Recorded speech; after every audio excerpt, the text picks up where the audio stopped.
이사야서를 비롯한 이 선지서의 주된 메시지가 하나님께서 때가 되면 그의 때가 되면 예루살렘을 회복하고, 그러니까 이스라엘을 회복하시고 구원하시고,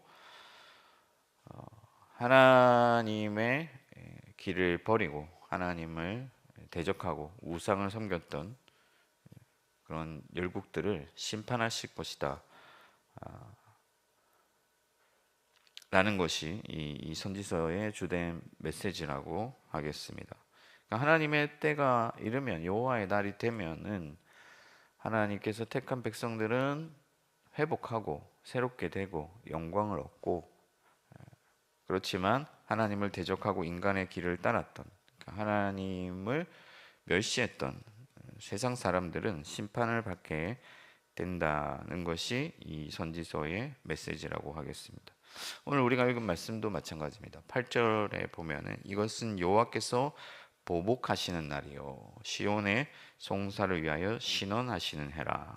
그래서 시온에라고 하는 것은 이제 하나님의 택한 백성들이 모이는 도성이라고 하겠는데, 그들의 어떤 그 억울함, 그들의 고통을 해소해 주시고 그들을 위하여서 자신의 능력으로 친히 보복하시는 그런 때라고 말씀을 하고 있습니다.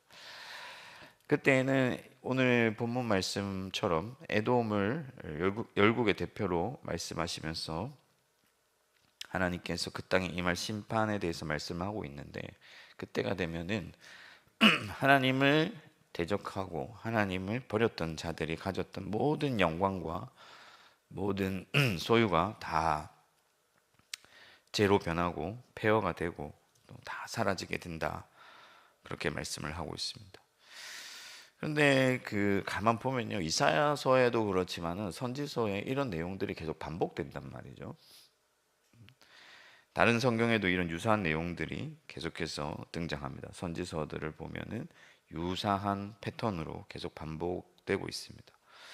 1절 말씀을 보면 매우 역설적인 게 뭐냐면은 모든 민족아, 모든 열국아, 세계야 들으라, 하나님께서 너희를 심판할 거다, 이렇게 말씀을 하고 있는데 들으라고 하십니다. 와서 들으라, 이것을 알아라, 깨달으라. 근데 사실 세상이 이 말씀에 대해서 도전을 받고 또 하나님께로 돌아오느냐? 그렇지 않습니다. 하나님께서 버리기로 정한 자들은 어쨌든 그들이 멸망의 길을 갈 거예요.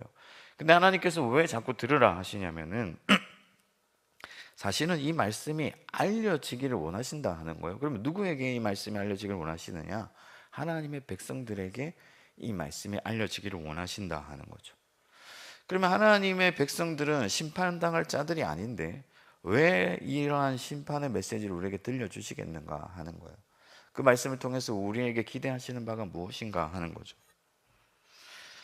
그 이유를 묵상하면서 세 가지로 정리를 했는데, 첫 번째는 우리가 하나님의 실존을 제대로 경험하게 하시기 위하여서 이 말씀을 기록했다. 여러분, 하나님은 보이지 아니하시는 하나님이시잖아요. 우리가 눈으로 볼 수가 없습니다. 하나님을 봤다라고 하는 사람이 있으면 일단 의심을 좀 해봐야 돼요. 하나님은 영이시기 때문에 보이지 아니하시는 분이시고 말씀으로 우리에게 나타나신단 말이에요. 그래서 말씀으로 우리에게 다가오시는데, 하나님께서 성경을 이 66권이나 기록하신 이유가 있어요. 그것은 하나님의 어떤 실존이 좁은 우리의 시각에서는 다 발견할 수가 없고, 하나님께서 이런 여러 말씀들을 통하여서 우리에게 그분의 어떤 실존의 넓이와 어떤 깊이에 대하여서 알려주시는 건데, 근데 이것을 반복하시는 이유는 그것을 우리에게 제대로 알려주시고 각인시켜 주시고 우리가 이 말씀을 반복함으로써 그것을 온전히 경험하게 하시기 위함이다 하는 거예요. 6절 말씀에 보면은 여호와의 칼이 피 곧 어린 양과 염소의 피에 만족하고 기름 곧 순양의 콩팥 기름으로 윤택하니, 그러니까 에돔 사람을 도륙하는 것을 하나님께서 마치 이스라엘 백성들이 소와 양으로 제사하는 것에 비유하고 계신데, 하나님께서 이스라엘 백성들에게 소와 양을 도륙하는 방식으로 제사를 드리게 한 이유도 마찬가지예요.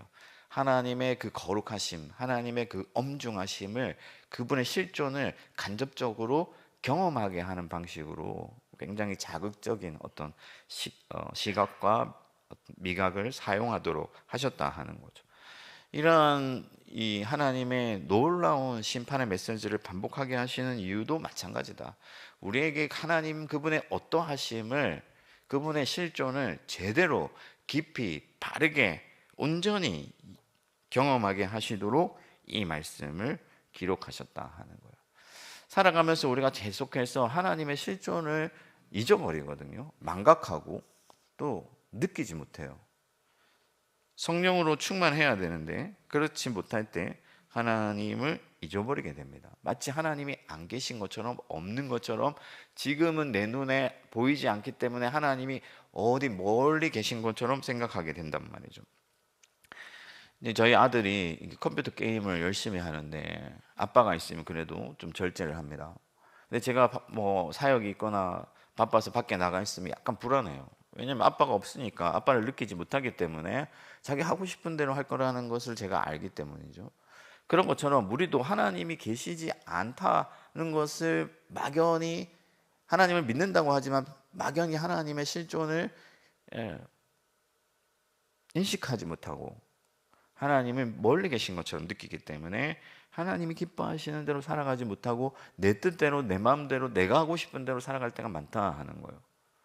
특히나 요즘 이제 젊은 세대들은 성경 말씀을 통해서 하나님을 경험하기보다는 CCM이나 어떤 찬양 집회나 이런 것들을 통해서 하나님을 경험한단 말이에요. 근데 거기 가면 뭘 하냐면 계속해서 나를 위로하시고 내 눈물 닦아주시고 이런 말씀만 계속, 이런 찬양의 가사들만 듣다 보니까 슬프고 힘들 때 가끔씩 하나님은 내게 나타나셔서 나를 위로해 주시는 분 정도로만 이해하고 하나님의 이런 실존을 제대로 인식하지 못하는 거예요. 그래서 허약한 신앙이 되고 힘들 때만 하나님을 찾게 되는 거죠. 그러나 여러분, 하나님은 온 세상과 온 땅을 심판하실 만군의 여호와이시고 하늘과 땅을 하나님이 심판하실 때는 접어버리겠다.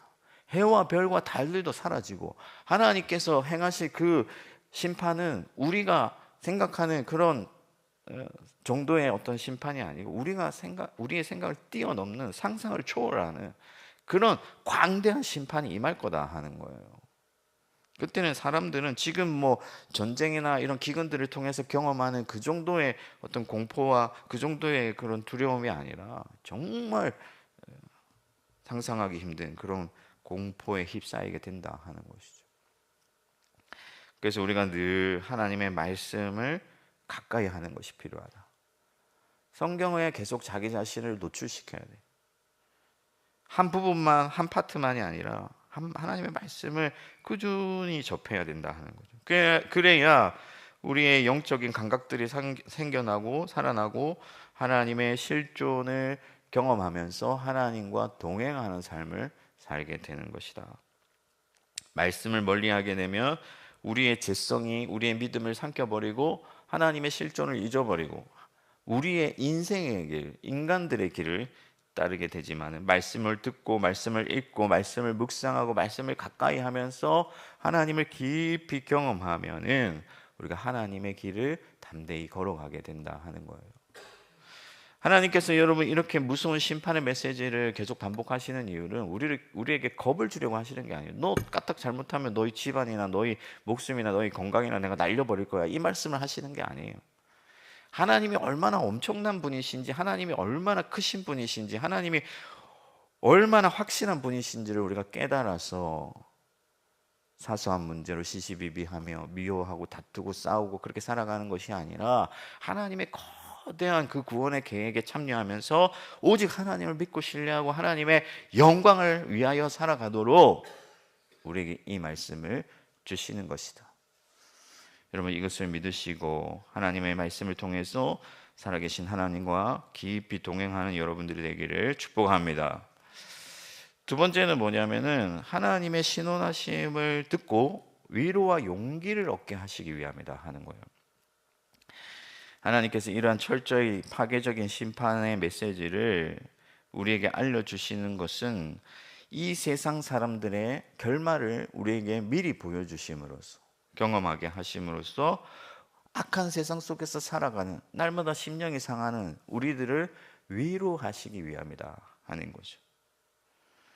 에돔이 행한 일들에 대해서 그들은 교만하고 이스라엘을 괴롭게 하고 우상을 섬기고 자기의 어떤 힘과 또 칼과 이런 것들을 의지하고 자랑했지만, 하나님께서 한순간에 그것들을 다 날려버리시고 철저히 폐허가 되게 하실 것을 오늘 말씀을 하고 있어요. 결국에 이런 들짐승들을 하나님의 영이 다 모아서 그 가운데 살게 하겠다 하시는 것은, 우리가 좀 단순하게 생각해 보면 뭐냐면 전쟁을 했어요. 예를 들어서 왕이 전쟁을 하고 이겼어요. 이기고 나서 그 상대편의 왕의 그 왕관을 빼앗아서 뭐 자기가 기르던 개에게 던져줬다. 얼마나 모욕적입니까? 하나님께서 그 땅을 다 폐허로 만들어 버리시고 들짐승이 살게 하는 그런 도시로 만들어 버리겠다고, 그런 곳으로 만들어 버리겠다고 말씀을 하시는 거죠. 반대로 하나님께서는 자기 백성들에게 원수의 목전에서 상을 베풀어 주시겠다 말씀하셨습니다.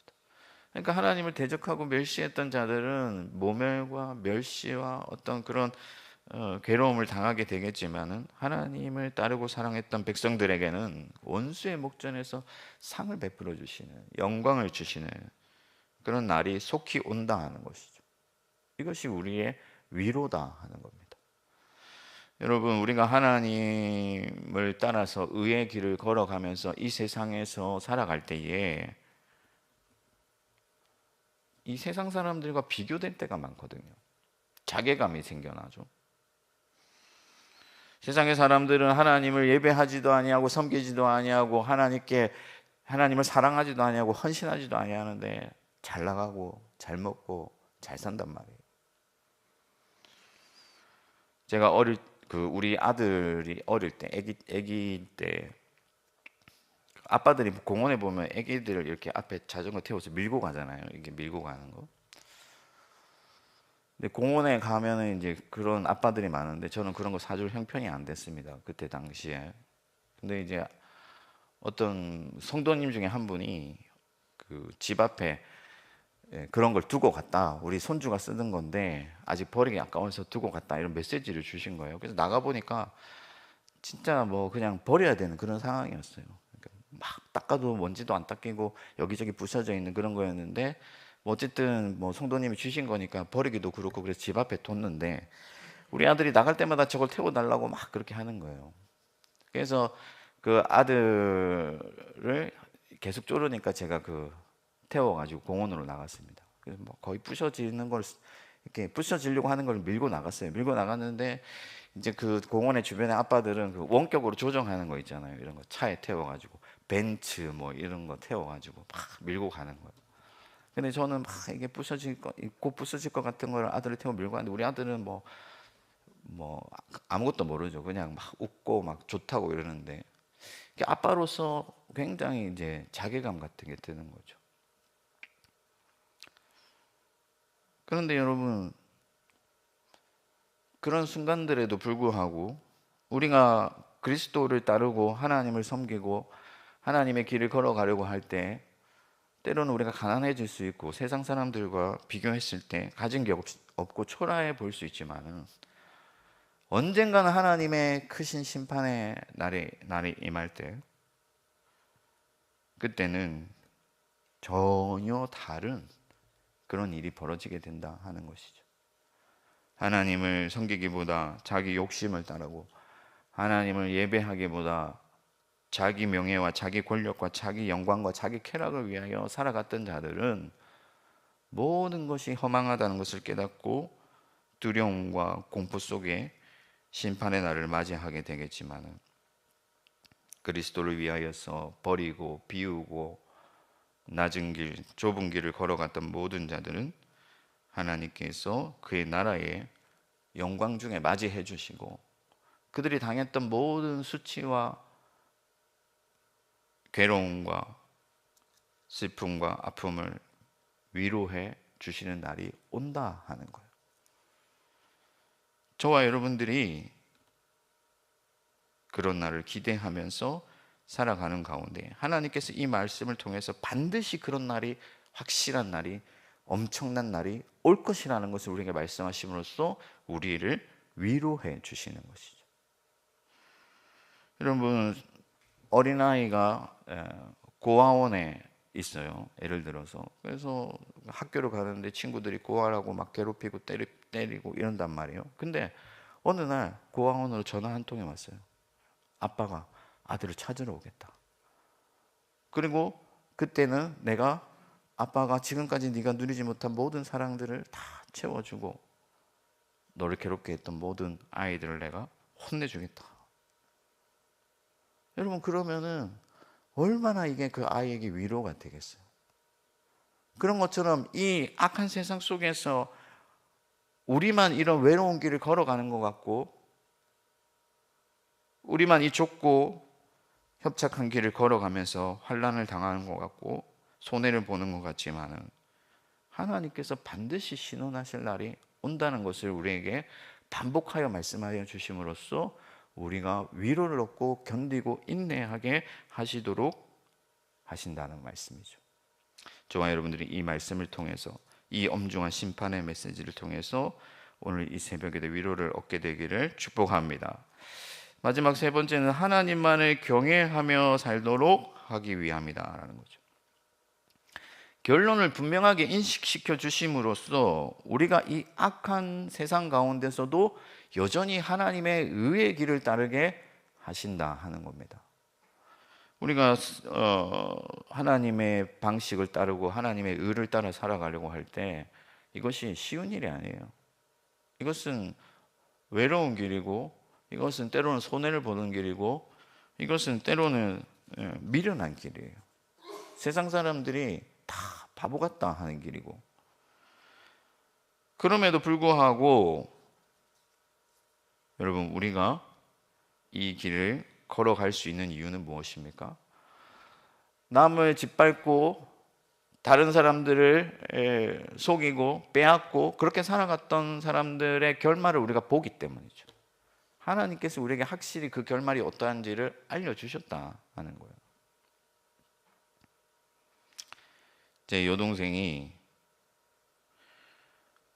아기 때 문방구에서, 진짜 아기 때인데 문방구에서 물건을 하나 훔쳤어요.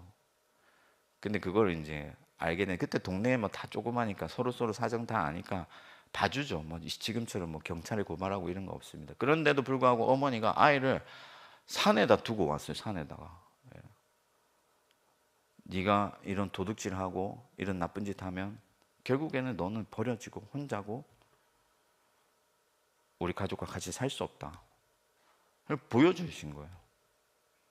애가 그 뒤로는 막 울고불고, 산에서 막 울고불고, 그 뒤로는 절대 그런 일을 하지 않죠. 하나님께서 우리에게 세상의 결말을 알려주시는 거죠. 12절 말씀에 보면은 그들이 국가를 이으려 기인들을 부르되 아무도 없겠고 그 모든 방백도 없게 될 것이요. 세상의 어떤, 세상이 존재하는 방식, 세상 나라가 권력을 유지하는 이런 방식들은 다 끊어지게 된다 하는 거예요. 이 세상에는 뭐 술수를 쓰고 남들을 속이고 거짓으로 쇼를 하고 위선과 가식으로 이렇게 살아갈 때 사람들이 거기에 속고 쫓고 또 인기를 끌고 혹은 뭐 편법을 쓰고 남들이 하지 않는 그런 방식으로 재산을 대물림하고 하면서 잘 살 수 있을지 모르겠지만 결국에 그런 방식들은 다 소용없게 되고 모든 사람이 하나님의 심판대 앞에 서게 되는 그런 날이 온다라는 거예요. 그래서 세상 나라는 끝장나는 날이 온다 하는 거죠. 그래서 우리는 여러분 세상의 길을 따르지 않는 거예요. 그 결말을 너무나도 잘 알기 때문에. 여러분, 우리가 죄의 유혹을 받습니다. 세상 사람들은 우리에게 공모하자고 하고 함께 악한 길을 가자고 계속해서 요구합니다. 제가 가르치던 청년이 취업을 했는데 그 회계 파트에 들어갔는데 그 회사의 부장이 이 이중 장부를 요구를 한 거예요. 그래서 이 감사 받는 장부가 있고 자기들이 또 쓰는 장부가 있는 거죠. 이 그리스도인으로서 자기가 양심에 그게 자꾸만 가책이 되는 거예요. 그래서 저에게 상담을 한 거죠. 그리고 나서 그 친구가 회사를 그만뒀습니다. 어렵게 들어가는 회사인데 그 회사를 퇴사를 했어요. 선택을 했어요. 왜? 거짓으로 살아가느니, 그렇게 자기가 사느니 하나님의 자녀로서 명예롭게 살겠다 하는 거죠. 여러분, 이 악한 세상의 길에서 의의 길을 걸어가는 것은 쉬운 일은 아니다. 결코 쉬운 일이 아니에요. 이 세상은 허다한 거짓과 술수가 난무하는 곳입니다. 뭐 아파트 반상회 하나 해도 거기는 거짓이 있고 정치가 있고 속이고 위선이 있고 가식이 있어요. 그러나 우리는 하나님을 믿는 자로서, 하나님의 자녀로서 하나님이 기뻐하시는 방식을 택하고 그 길을 따라가야 된다는 거예요. 그 길의 끝에 예수 그리스도가 계시고 그 길의 끝에 영광이 있고 그 길의 끝에 하나님의 나라가 있다 하는 거예요. 그러나 세상의 길의 끝에는 멸망뿐이다 하는 것이죠.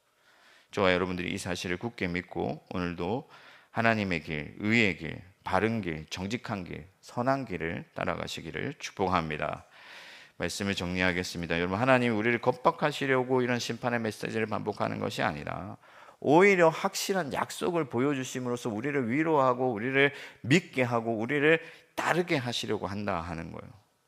그러므로 하나님의 때를 기다리면서 지금의 우리의 현실을 힘차게 살아가시기를 바랍니다. 말씀을 늘 가까이 하고 하나님의 음성으로 위로를 받으면서 담대히 의의 길을 걸어가는 저와 여러분들 되기를 주님의 이름으로 축원합니다.